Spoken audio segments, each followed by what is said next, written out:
A little child just waved to me. I feel special. You should feel special. Okay.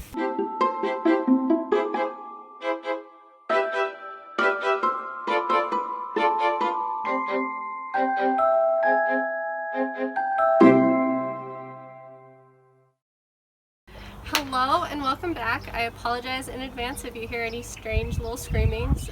The neighbor child is outside as well. So this week I am talking about The Inevitable Past.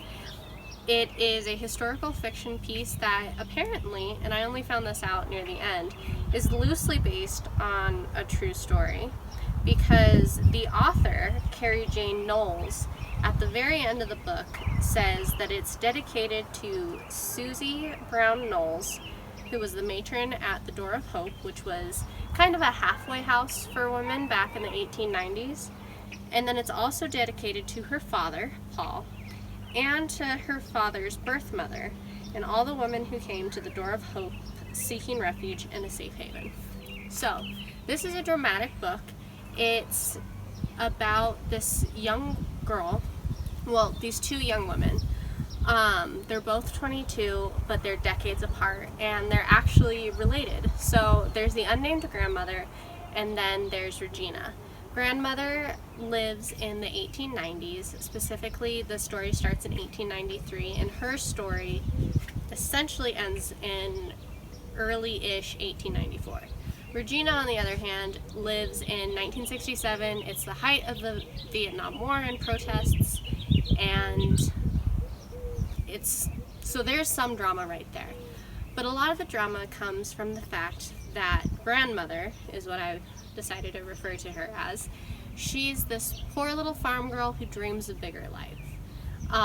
She's essentially a spinster at the age of 22. She has no interest in getting married. She has no interest in teaching and staying in her small town. So she just picks up her life and goes to Chicago. But while she's there, her boss assaults her.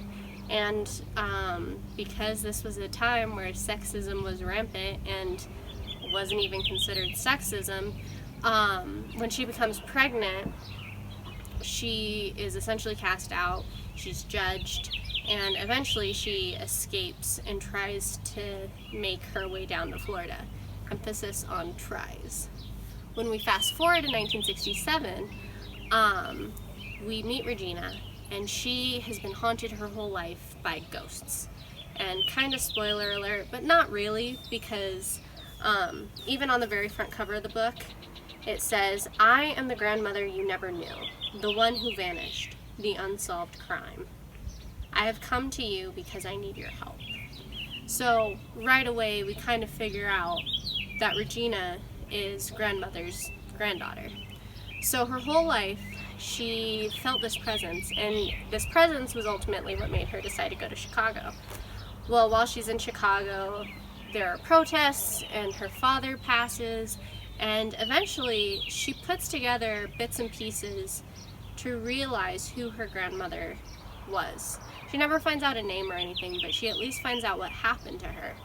And that's kind of the important part, and even kind of getting back to the dedication in the back of the book. Because at that time, if you were a woman and you were on your own and you were in dire straits, especially if you were pregnant and you were single, that was just, it was really tough. And there were lots of women that, according to this book and based off of what little information I was able to find, there were a lot of unreported deaths.